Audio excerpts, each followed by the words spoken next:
Assalamualaikum warahmatullahi wabarakatuh. Apa kabar, sahabat Banten Podcast?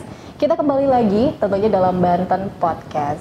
Kalau setiap pertemuan kita pasti akan memberikan banyak sekali informasi-informasi dan bisa menambah pengetahuan untuk kita semua juga. Nah, sahabat Banten Podcast, kali ini kira-kira kita mau bahas apa ya? Ini permasalahan-permasalahan yang bisa dikatakan banyak dialami oleh semua orang juga ketika ke rumah sakit, karena pasti banyak sekali profesi-profesi yang akan kita jumpai.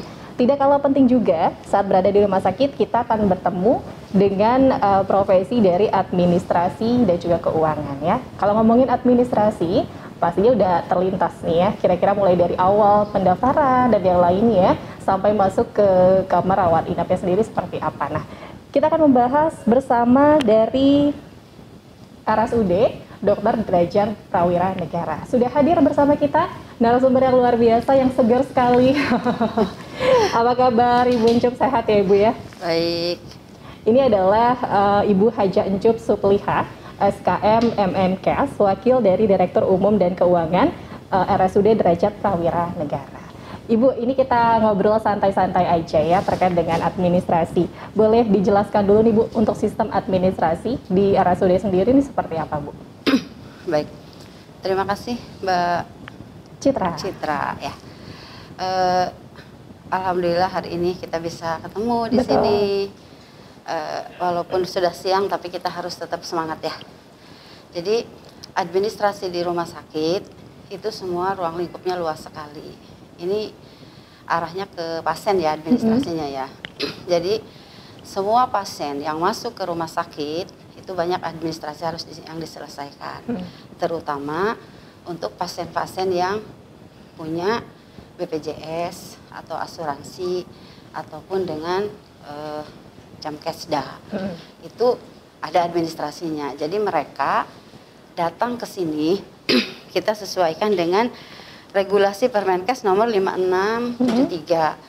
Karena pasien-pasien yang datang ke sini dengan BPJS persyaratannya sudah ditentukan.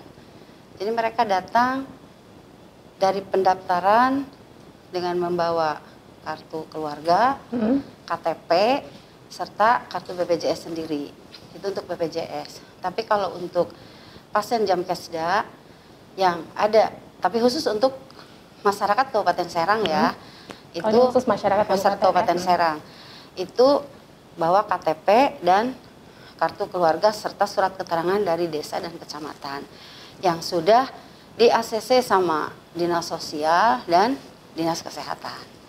Oke, baik. Nah, ini untuk kedua itu ya Bu ya. Tapi kalau dari pasien umum nih Bu? Oh, kalau pasien umum kita ada beberapa pendaftaran di sini, bisa pakai online. Anjungan ada di depan. Di pendaftaran itu ada anjungan dan ada langsung daftar manual. Di situ bisa dilihat kan pasien-pasien di Kabupaten Serang itu masyarakatnya belum semuanya bisa karena terhubung dengan internet ya. Jadi mereka susah untuk online. Tapi kalau yang sudah bisa pakai anjungan cepat, jadi ya dari online. Jadi nggak usah ngantri lagi. Nggak usah ngantri, mereka datang udah ada, tinggal datang ke dokter, ke poliklinik ataupun ke tempat-tempat pemeriksaan lain ya sudah cepat gitu. Oke, baik. Sebelum kita bahas lebih lanjut ya untuk administrasi tersebut ya Bu ya. Ini untuk kita flashback dulu kemarin ya di pertengahan tahun ini. Ini RSUD Dr. Derajat Prawira Negara cukup banyak ya, bukan cukup lagi ya Bu, menerima pasien COVID-19 saat itu ya. Banyak sekali. Tercover semua nggak Bu saat itu untuk pembiayaan dan juga administrasinya seperti apa? Mungkin bisa dijelaskan ke sahabat Banten Podcast. Ya boleh. Alhamdulillah kemarin dari 2019 COVID. Peningkatannya itu di Desember sama di Juni-Juli. Itu sangat luar biasa. Termasuk ya saya sendiri karena saya ini positif COVID sudah 3 kali. Udah kayak makan pagi siang malam. 3 kali. Jadi luar biasa. Karena mungkin lingkungan kita di sini rumah sakit, jadi tapi akhirnya alhamdulillah ya sehat. Pasien-pasien COVID yang datang, kita ini rujukan regional dari 5 kabupaten kota. Cilegon, Kabupaten Serang, Kota Serang, Lebak, dan Pandeglang. Menjadi rujukan regional karena sarana yang mumpuni ya Bu ya? Ya, sarana mumpuni, dokter-dokternya juga sudah alhamdulillah gitu. Terus administrasi yang ditanggungjawabkan kepada pasien COVID itu sudah ditanggung ya dari pusat. Itu tadi Kemenkes yang sudah artinya klaim sendiri tidak ada masalah. Sesuai dengan standar, sesuai dengan SOP yang sudah kita lakukan. Bagaimana pasien COVID itu bisa dirawat di sini dengan baik, dan memang ya harus kita, ini bencana ya, karena namanya bencana itu apapun yang terjadi harus kita rawat dengan baik. Dan harus siap, dan dari tempat tidur yang tadinya 20 sampai ke pas tinggi-tingginya Mei, Juni, Juli itu naik 120, ya luar biasa. Pasien sampai di angka 200 ya tertangani. Dan di situ kita merasa bersyukur karena petugas kesehatan yang ada di Rumah Sakit Serang ini alhamdulillah semuanya sehat. Alhamdulillah. Walaupun dari 1.600 karyawan yang ada di sini, 65% sampai 70% itu mereka terpapar COVID-19. Oke, baik. Jadi memang pertengahan itu menjadi cobaan untuk semua ya Bu ya? Luar biasa. Sampai 3 kali Bu juga. Pak Direktur, Pak Wadir semua kena. Semua kena, tapi alhamdulillah sekarang sudah sehat lagi. Dan sahabat Banten Podcast juga mungkin, kalau sekarang alhamdulillah juga sudah tidak ada penambahan ya Bu ya? Tidak ada pasien saat ini ya untuk COVID-19 ya? Bulan November ini untuk pasien COVID-19 alhamdulillah tidak ada. Tidak ada. Tapi selalu kita siapkan ya. Sudah tempat tidurnya tadinya di 120, sekarang udah di angka 20. Untuk ruangannya ini gabung dengan pasien yang umum atau ada khusus nih Bu? Khusus, tidak, jangan. Dan kalau untuk COVID udah disiapkan kita di belakang. Jadi tadinya di pavilion sini karena pasiennya sudah berkurang, ya akhirnya pavilion difungsikan kembali dengan pasien umum, ya COVID-nya dipindahkan. Oke, ini sudah ada varian-varian baru ya Bu ya untuk COVID-19 yang terus bermutasi. Di negara-negara lain sudah mulai ada untuk varian Delta Plus ini. Tapi semoga Indonesia jangan sampai masuk ya Bu ya, harapannya seperti itu. Tapi untuk siap untuk menghadapi hal tersebut ini antisipasi Bu. Kira-kira dari RSUD Dr. Derajat Prawira Negara nih Bu, mulai dari sistem administrasinya, seperti apa Bu apabila ada yang COVID-19? Mungkin masih bingung gitu ya. Enggak, kita selalu siap karena memang pelayanan tidak bisa ditunda karena kesehatan itu nomor 1 yang harus diutamakan. Jadi yang kita berdoa semua sampai. Ya. Sebanten ini kita harus berdoa COVID yang Alpha Plus ini nggak usah lagi masuk ke sini mudah-mudahan. Dan di November ini kita sudah di angka kosong ya, tidak ada. Walaupun di Kabupaten Serang itu untuk rumah sakit, tapi kalau di Kabupaten Serang sendiri di kecamatan kemarin ada kasus 5 sampai 6 orang masih ada. Tapi tidak sampai ke sini. Tidak sampai ke situ. Dan tadi juga saya barusan rapat dengan Ibu Bupati, kenapa kita masih di level 3 ya? Karena di level 3 ini sekarang yang masuk ke laporan pusat itu bukan KTP yang sudah divaksin, tetapi yang masuk ke administrasi di puskesmas. Di puskesmasnya jadi belum pada masuk, dan beberapa karena kita Kabupaten Serang ini ada 2 kodim ya, sama 2 polres ya. Jadi Cilegon sama Serang, kodim juga sama, akhirnya kecamatan kan terbagi gitu. Jadi mereka semua pada tugas masing-masing, dan tadi sudah dirembukan sama Ibu Bupati semua yang alamatnya Kabupaten Serang itu harus masuk di Kabupaten Serang. Oke, ini dari puskesmas ya berarti ya Bu ya? Puskesmas. Tapi kalau untuk masyarakatnya sendiri, khususnya di wilayah Kabupaten Serang ini sudah mulai mengetahui belum sih Bu tata cara dari administrasi ketika yating-bating ya Bu ya apabila terkena COVID-19? Seperti apa tahapan-tahapannya untuk perawatannya ini? Oh, kalau mereka masyarakat itu harusnya sudah tahu, dan karena di setiap kecamatan itu kita punya tim. Di kecamatan itu kan ada puskesmas, ada tim COVID. Jadi penanggulangan COVID itu sebetulnya sudah udah lama ya, udah udah ada timnya. Jadi begitu mereka ada gejala langsung dibawa ke puskesmas langsung dibawa ke IGD, dan itu alhamdulillah tidak ada kendala. Tidak ada kendala untuk administrasi yang lain karena mereka tidak harus membawa apa-apa, hanya membawa pengantar dari desa, kecamatan, Positif, sama hasil KTP dan positif. KK. Nggak susah gitu. Yang penting mereka komunikasi dengan aparat di desa bahwa dia mengeluh kejadian ini. Dengan keluhan-keluhan itu, insya Allah administrasi di rumah sakit ini tidak membuat berat untuk pasien. Oke, kecuali memang sudah sampai ke tahap yang bisa dikatakan parah seperti itu baru dirujuk ke sini ya Bu ya, seperti itu ya. Nah, kalau tadi kita berbicara untuk pasien dari COVID-19, ini boleh dijelaskan juga nih Bu ke sahabat Banten Podcast untuk pasien umum, rawat inap dan juga rawat pasien jalan ya, berobat jalan. Untuk administrasinya juga nih Bu, boleh disampaikan Bu. Iya. Pasien di rumah yang masuk ke rumah sakit itu ada 3. Yang satu masuk IGD, yang satu masuk rawat jalan, yang satu rawat inap ya. Jadi mereka arahnya sama, baik dari IGD maupun dari rawat jalan itu akan masuk ke rawat inap apabila pasien itu dirawat. Administrasi yang harus dilakukan, mereka dari pendaftaran, kalau rawat jalan ya, pendaftaran terus masuk. Kalau dia punya BPJS bisa klik ke BPJS, tapi kalau umum langsung ketemu dokter. Dan di situ setelah pemeriksaan dokter dapat resep itu langsung ke apotik. Itu semua kita sudah linknya ke SIM RS, sistem informasi rumah sakit, udah semua, udah linknya udah jadi satu. Jadi tidak ada lagi hal-hal yang keluar dari link SIM ya, karena sudah disatukan di SIM RS. Oke, baik.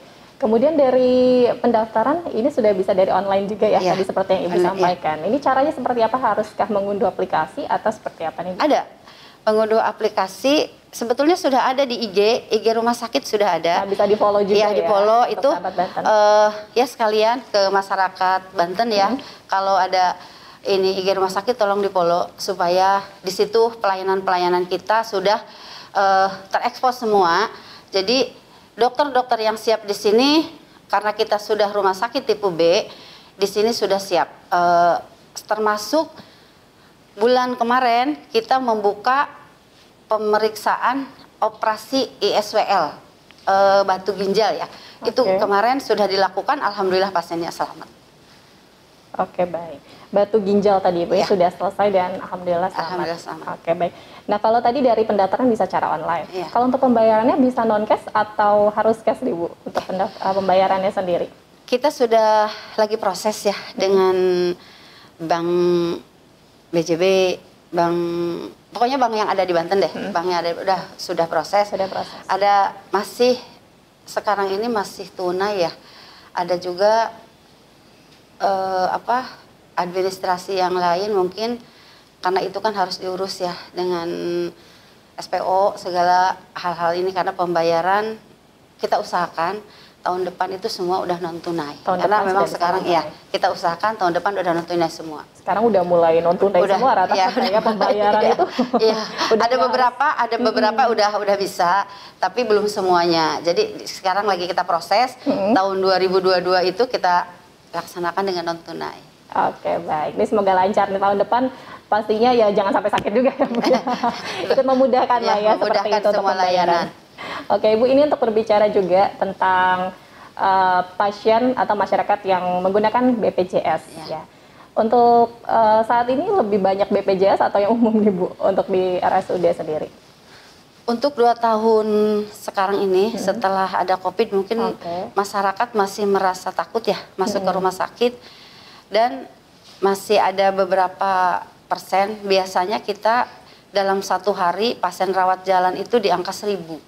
Sekarang itu dalam 1 hari? Iya, 1 hari. Sekarang malah turun jadi angka 300 sampai 400 ya. Mungkin itu ya ketakutan masyarakat karena tersebar di rumah sakit tersebar di luar bahwa rumah sakit Serang ini rumah sakit rujukan COVID. Jadi banyak yang COVID. Iya, banyak yang COVID. Padahal kita sudah pisah. Gawat darurat COVID ada di sebelah. Gawat darurat umum udah beda, udah dipisahkan kan karena mereka berisiko ya. Tapi alhamdulillah di 2 bulan ke belakang ini ada peningkatan. untuk sementara ini pasien umum dan BPJS lebih banyak pasien BPJS. Pasien BPJS. Karena memang harus BPJS kalau Betul. semua udah kan sudah disosialisasikan harus BPJS. Sudah tiap bulan juga Sudah tiap bulan, sudah bayar juga. Untuk koordinasi bersama BPJS Kesehatannya seperti apa nih Bu untuk RSUD-nya sendiri? Alhamdulillah kita kerja baik, kita mitra baik dengan BPJS. Banyak hal-hal yang kecil itu udah kita didiskusikan, jadi alhamdulillah baik. Oke. Ada saja nggak sih Bu kayak kendala seperti itu untuk pasien yang dalam melakukan pembayaran?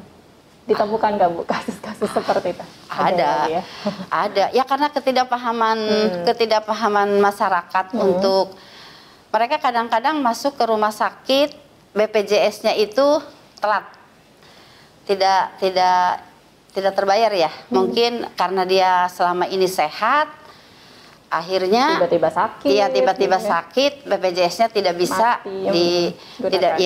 tapi hal itu tidak membuat kita masalah. Pelayanan diutamakan, masuk dulu pelayanan semua, setelah dilayani baru administrasinya kita bereskan, kita telepon BPJS-nya ini gimana ya, kalau ada administrasinya harus diselesaikan ya kita kasih tahu keluarganya selesaikan, karena tetap akan dituntun juga ya untuk selanjutnya ya. Oke baik, Ibu ini untuk dari kualitas SDM ya Bu ya terhadap pelayanan kesehatan. Dan apabila ada kendala nih Bu dari sistem pembayaran sesuai dengan SPO-nya, kemudian pasien ini juga dapat berkonsultasi dengan petugas loket ya Bu, untuk kemudian diberikan saran-saran yang dapat dilakukan oleh pasien. Nah ini boleh dijelaskan juga nih Bu, seperti apa Bu? Pasien sudah dirawat di perawatan, begitu pulang ada kendala. Biasanya kendalanya itu persyaratan-persyaratan yang harus diselesaikan. Karena kalau pasien yang melahirkan itu kan tidak sakit, dia datang melahirkan. Ya itu harus diselesaikan. Kadang melahirkannya malam, paginya harus sudah boleh pulang. Administrasinya kan jadi kendala ya. Karena harus segera diselesaikan dan nunggu waktu. Tapi semuanya alhamdulillah sih. Kalau kita komunikasi dengan baik ya jalan lancar. Tinggal nunggu waktu. Di Kabupaten Serang kan tidak dekat jauh. Jadi kalau menunggu kayak contohnya yang melahirkan orang Cinangka, kan kita harus bolak-balik ya nunggu administrasi, tapi semuanya selesai. Alhamdulillah. Ini ada saran nggak Bu untuk para masyarakat Banten ya? Karena memang dari RSDP, RSUD, dari Dr. Derajat Prawira Negara yang menjadi pusat regional tadi ya Bu ya. Saran ketika memang akan berobat, kadang ada yang mungkin belum tahu untuk pengetahuannya, jadi panik, bingung apabila mungkin ada yang kecelakaan atau yang lainnya gitu. Apa nih Bu yang ingin disampaikan atau saran seperti apa? Oh ya, baik. Untuk masyarakat Banten dan sekitarnya, khususnya Kabupaten Serang, kalau ada yang merasa keluhan yang jauh dari sarana pelayanan kesehatan, sebetulnya mudah. Kalau masyarakat di sini ada keluhan sakit, ada puskesmas yang terdekat. Setelah ke puskesmas terdekat, mungkin ini harus ditanganinya di lebih level atas, baru mereka dirujuk ke sini. Yang harus kita ingat, siapapun kalau datang ke pelayanan itu jangan lupa bawa KTP dan kartu keluarga. KTP udah harus ada di dompet. Iya, KTP dan kartu keluarga. Jadi kendala yang ada di Kabupaten Serang ini, saya tekankan sekali kepada masyarakat bahwa KTP itu penting dimiliki. Sekarang Dinas Dukcapil juga sudah keliling, sudah jemput bola. Karena permasalahan yang utama, kendala yang utama yang masuk ke rumah sakit itu ya harus ada KTP. Kalau tidak ada KTP, apa ya? Karena bisa ada kartu pengganti juga ya, kalau KTP-nya ini hilang, jadi bisa ada penggantinya juga. Bukan hilang, karena kadang-kadang nggak punya, jadi emang harus punya gitu. Oh gitu ya? Ya harus punya, kadang-kadang memang tidak. Kenapa bisa nggak punya? Ayo diurus ya. Iya, makanya sarannya itu ke masyarakat Banten dan sekitar, khususnya Kabupaten Serang. Masih ada aja ternyata ya? Masih ada, jadi diingatkan kembali kepada tim-tim yang ada di desa bahwa masyarakat itu harus punya KTP. Harus punya KTP. Untuk mempermudah semua pelayanan. Apalagi sekarang ngurusnya cuma 1 kali ya, berlaku seumur hidup juga ya, nggak usah repot-repot lagi. Sekarang kita ngomongin masalah kelas rawat inap Ibu ya. Ini kan pasti ada bagian-bagiannya tersendiri. Kelas rawat inap yang ada di RSUD Dr. Derajat Prawira Negara. Ini ada berapa nih Bu? Kemudian klasifikasinya apa saja? Kelas rawat inap di rumah sakit itu dari pertama kelas 3.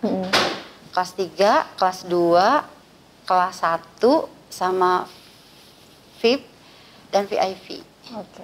Ada perbedaan administrasi nggak Bu untuk kelas rawat inapnya sendiri? Ya sudah jelas, kalau kelas 3 ya mungkin kami di Kabupaten Serang ini dari tempat tidur 400 lebih, 30%-nya harus ada kelas 3.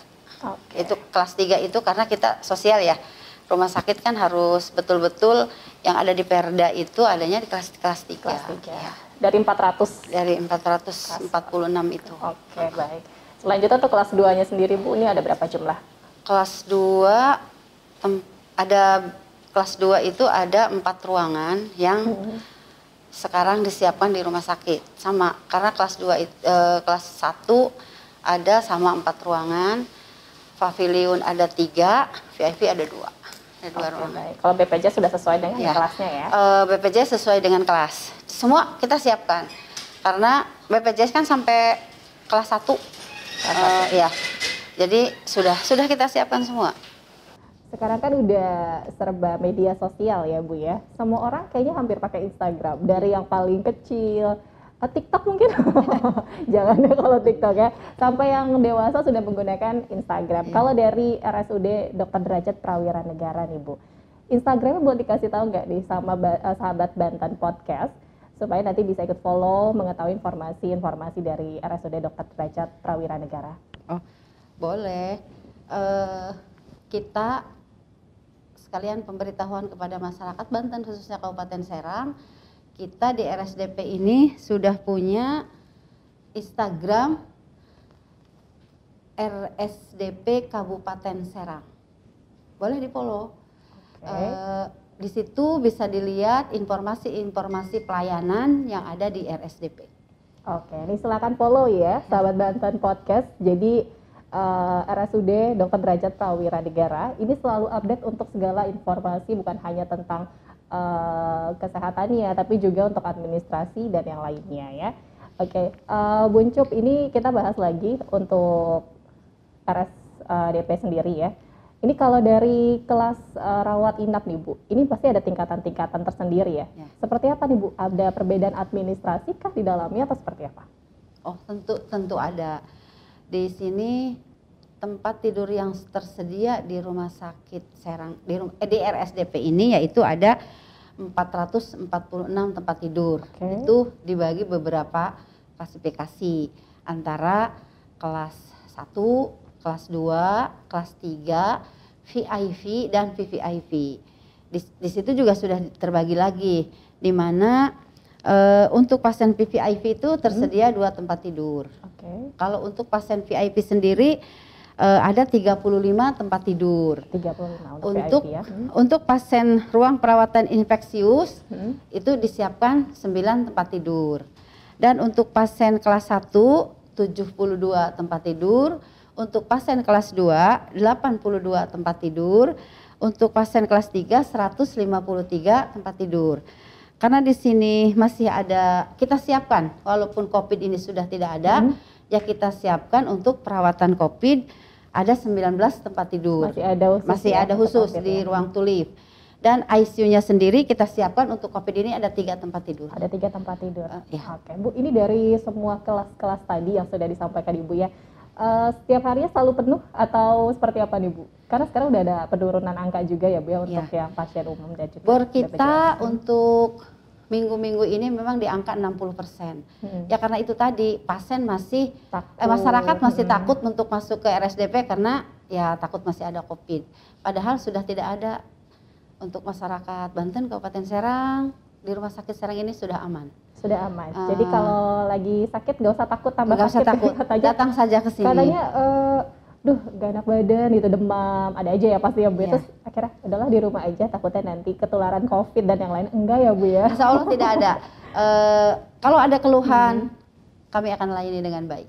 Oke, baik. Datang aja ke sini. Ini dengan banyaknya jumlah kasur tadi ya Bu ya di RSUD. Ini kalau dari segi SDM atau pegawainya nih Bu, ada berapa nih Bu? Mengimbangikah dengan banyaknya pasien atau seperti apa? Sudah cukup atau kurang nih Bu untuk SDM-nya? Untuk SDM di RSDP ini sudah ada 1.432 orang karyawan.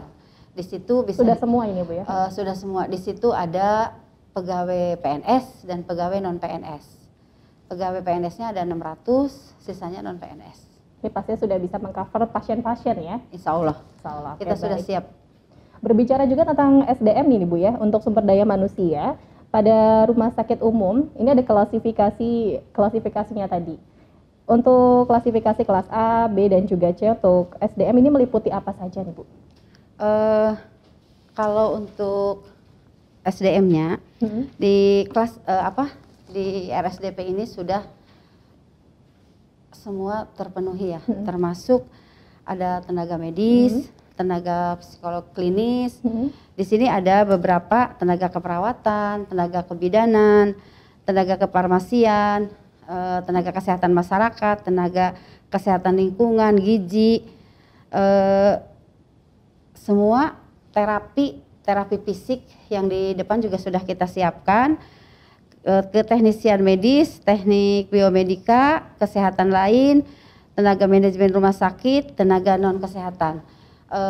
Dipenuhi dengan dokter-dokter spesialis yang ada di rumah sakit Serang ini, alhamdulillah sudah banyak sekali, termasuk subspesialisnya juga sudah ada. Oke, baik. Jadi insya Allah kalau ada pasien-pasien yang membutuhkan, kayak tadi sudah saya katakan ada pasien yang dengan di SWL ya, batu ginjal, cath lab, kita sudah siapkan di sini, jadi tidak usah jauh-jauh datang ke Jakarta, datang saja sudah ke RSDP. Ada di sini ya Bu ya. Oke, baik. Ibu, ini untuk dari dokter spesialisnya sendiri ya, ini setiap hari selalu menangani pasien-pasien yang pastinya membutuhkan juga ya.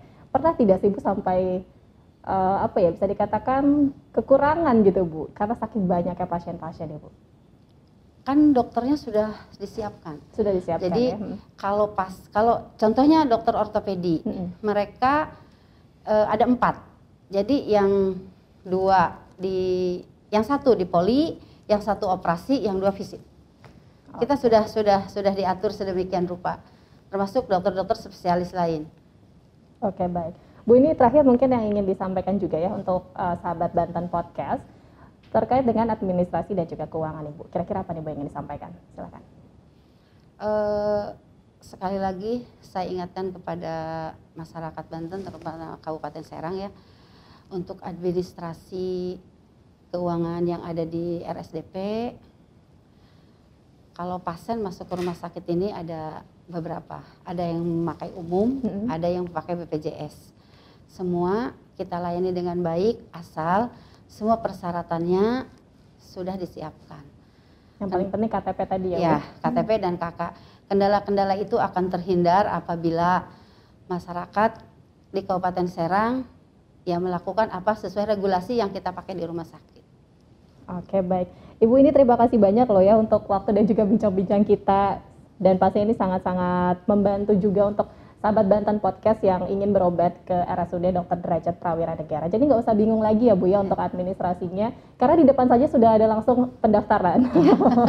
Nggak usah cari-cari, aduh pendaftarannya di mana gitu kan, udah langsung kelihatan ya Bu ya. Boleh komunikasi di IG itu boleh. IGDM boleh ya? Ya boleh, konsultasi, nanya boleh. Nanti kita akan tanya apabila ada masyarakat yang belum paham bagaimana caranya masuk ke rumah sakit. Jadi IG-nya selalu aktif? Aktif.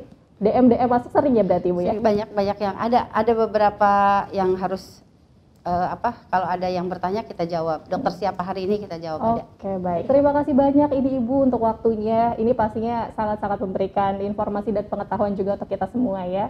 Jadi sekali lagi untuk segala informasi bisa langsung follow di Instagram RSDP Kabupaten Serang. Ya. Baik. Sekali lagi terima kasih banyak untuk Ibu Hajah Encup Supliha, SKM MMKes, selaku dari Wakil Direktur Administrasi dan Keuangan RSUD Dr. Derajat Prawira Negara. Terima kasih banyak Ibu. Terima kasih Mbak. Oke. Dan tentunya sahabat Banten Podcast juga terima kasih banyak. Semoga untuk informasi yang kita hadirkan juga bermanfaat untuk Anda semua ya. Citra Sari pamit undur diri. Wassalamualaikum warahmatullahi wabarakatuh. Waalaikumsalam warahmatullahi wabarakatuh.